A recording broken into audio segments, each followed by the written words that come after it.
Hello guys, my name is NaToSaphiX, so today we have another video, and this time it is a few different ways of taking long, and a new way of taking long. It's at least one I've never seen before in a pro game. It's one I've never seen before in matchmaking or whatever. It's one I've had the idea of for more than 1 year, I believe, but I've actually never had it kind of battle tested. I haven't tried it out in an actual match, and it's just because it's a bit of a weird, your teammates kind of need to know what's going on. But I'll just quickly show you the common ways to take long. One of them is just flashing like this, well, getting someone to flash for you and then flashing like that. So when you get out, the flash pops and then you can kind of peek.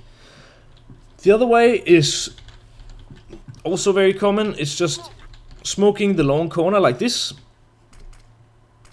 so that any over here kind of has to take a new angle, and it's a pretty bad angle. It's not, at least not as good of an angle, because he's gonna play like this angle, instead of having such a wide space where the T's are kind of locked in. So the T's can kind of jump over, and then it's a pretty hard shot for him to hit. Now, another way of taking long that comes to mind is what Astralis used to do. I'm not sure if they still actually do it, I haven't seen it in a long time. But they throw a smoke here, then they throw a smoke here, and that's kind of the wall of smokes on long. Then they pop flash in over the wall, and anybody playing pit will hopefully get blinded, and he can't really get any support because of these smokes. He can maybe get a flash for him, but that's about it. And then they will go out and take long late round, 2 versus 1 or 3 versus 1. And if he's playing any other position, they'll also kill him, of course. But this is kind of a late round way of taking long. It's really nice because most people take over long as CTs and then just leave a guy here. But the new and revolutionary way, which I'm not sure if it is, but I think it is pretty revolutionary, is slow walk when you get to here, right? And just aim. I'm not quite sure where I'm aiming. I'm probably aiming like in the middle of the doors and at this antenna. And then slow walk right when you hit the sand. That usually works, right? So that lands there. Then, I'm going to try to do this quick bit because I always use too much time. You go here and aim. So at this one, just halfway down, you don't want to hit this wall, so a bit out, and then just run and jump throw. And this goes over, and Molotov's right here. So you can imagine, if you have a long smoke like this, the CT has to make a decision, and that's what this long smoke in its entirety does. It is that the CTs have to either push through the smoke, peek a different angle, or give up long. And it's just decent cover. But with this Molotov, the CTs now have to make a decision. Do we want to push through a smoke or a Molotov? Or do we just want to give up long? And there's really no way for them to actually take long control this way.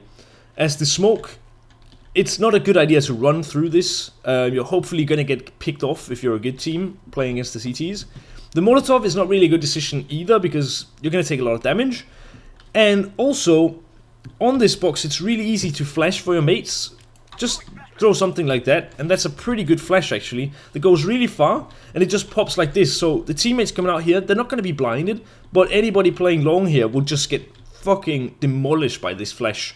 And that's why this is so powerful. So if you have the best T spawn, right, we're going to do it at 20 seconds. Look at the top. So we're going to run, I'm going to throw this smoke, I'm going to pick up my Molotov, going to jump up here, going to throw this, and then obviously don't need to jump down from the box, but then you... Okay, I think the Molotov... No, it did actually work. It's the long smoke that fucked up. The long smoke is what I'm really bad at, but let's try it again, once more. If it fails now, I don't give a fuck. We'll not try it again. So like that, and then like that with the Molotov, and then a nice little flash. And so, this is just really hard to deal with for the CTs, and that takes, if I'm not mistaken, I didn't have time to look at the clock, but I think it takes for the Molotov and the smoke to land about 7 seconds. Now if you take just a regular CT spawn, we'll just sit here in the middle, and at 35 we're gonna run, we're gonna do knife out, okay? I'm gonna run here, and it's pretty much 7-8 seconds. So if you don't have the best long spawn for the CTs, which I think is about here, which we can just try. Gonna run knife out, so that was on 20, and that should be still more or less 7 seconds. This means that the smoke is first of all gonna be popping before you get here. The Molotov should be popping before you get here, and therefore you have to make a decision. Do you just want to give up long? Because do you really want to try to battle this when you're also getting pop flashed? imagine seeing these two, a Molotov and a smoke. Then you're standing here thinking, what the fuck should I do? Then you get absolutely fucked by this flash that you can't even see because of the smoke. Are you gonna be battling long? I don't think so. And now, also, a lot of people take long by sending, let's say, 2 players down there. You have a guy flashing, let's say, I don't know how the fuck they do it. Something like that, right? So it pops somewhere here, and anybody in there should be blinded. But this will also delay people because the timing is not always perfect. So people will be running with their backs, and they're just gonna be probably getting into smoke and thinking, maybe I shouldn't do this. And also, even if they do make it through this Molotov or go through the smoke, if they go through the smoke, they're dead, if you're a decent team. If they go through the Molotov, they should be dead because they're low on HP. And if there's a second guy who doesn't have an as good spawn, he's not gonna follow through a Molotov or a smoke because that's just killing yourself. And also, some might even delay themselves for a second just to throw, you know, this smoke or whatever. I don't actually know how people throw it, but I think that works. So any delay here is just gonna kill you even more. And this is a really easy way to take over long from the start of rounds. It works really well against the ecos, as you can probably imagine, because anybody without armor running through this Molotov is just gonna die.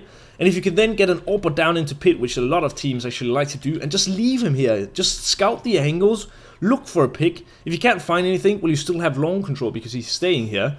And if he does get a pick, you've just opened up the round, and you might have even gotten the pick on the guy who's stupid enough to push through this, because let's say you do this 2 or 3 times, at some point they have to try to get some kind of a counter going, and it's just not going to work, because I don't see how you can actually counter this.